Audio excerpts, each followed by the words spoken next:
Perkenalkan, saya Nina Van de Ko atau lebih dikenal dengan nama Nina Savitri. Di channel ini saya akan berbagi pengalaman hidup saya, apa yang saya suka dan hal-hal lainnya. Perkenankan saya menceritakan kisah-kisah berikut ini, namun sebelumnya untuk memastikan kalian selalu update dengan berita-berita dari channel saya, silahkan subscribe jika kalian suka.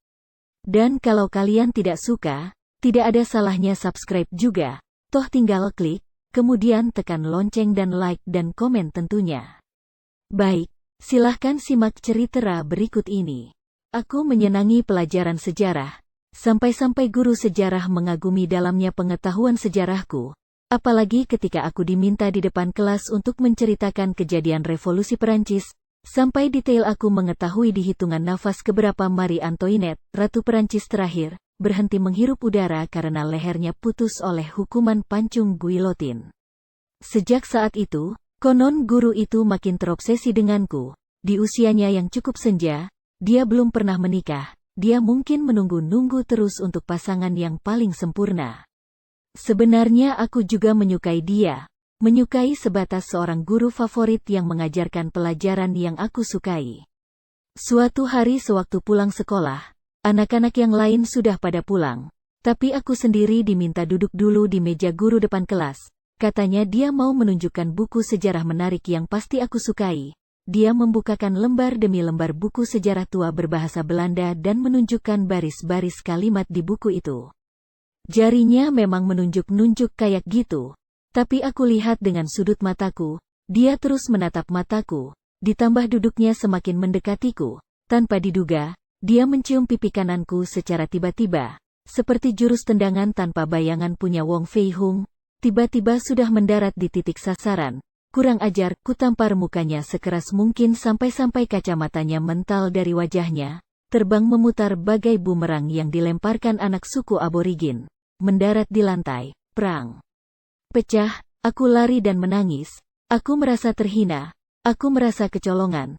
Tahukah kalian, pipi kanan mulus ini, yang selalu kurawat setiap hari, yang selalu kuolesi citra dan hand body lotion bengkuang 250 ml, ternyata si tua bangka itulah yang memanennya. Kini pipi kananku sudah tidak perawan lagi, dinodai oleh seorang guru sejarah. Padahal, pipi ini aku rawat berharap suatu saat bisa jadi hadiah perdana untuk sang suami yang aku cintai, yang entah siapa itu, waktu itu aku belum menemukannya. Suatu saat nanti aku tidak mau menyerahkan pipiku yang sedikit cabi dan manis ini kepada sang kekasih dalam keadaan bekas orang. Apakah aku akan memberikan pipi second hand buat sang kesatriaku yang aku puja? Oh tidak, betapa tidak tahu dirinya aku. Sejak saat itu, aku tidak pernah menceritakan kejadian memalukan itu kepada orang lain.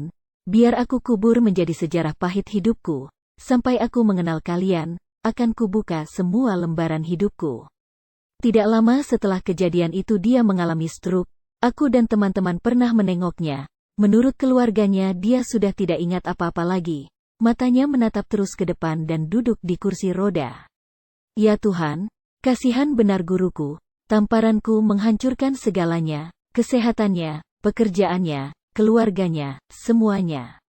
Sewaktu pamit, aku bisikan di telinga Pak Guru, "Bapak, maafkan saya mohon ampun. Saya hanya membawa petaka buat Bapak." Pak Guru tidak bergeming, pandangannya tetap ke depan.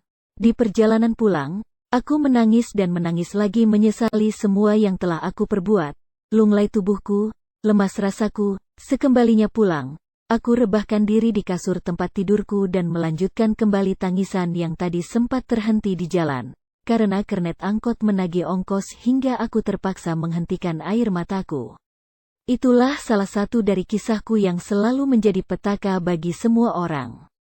Bagi Anda yang belum subscribe silahkan lakukan, ada tombol di bawah, tombol subscribe ditekan, supaya bermanfaat. Wassalam.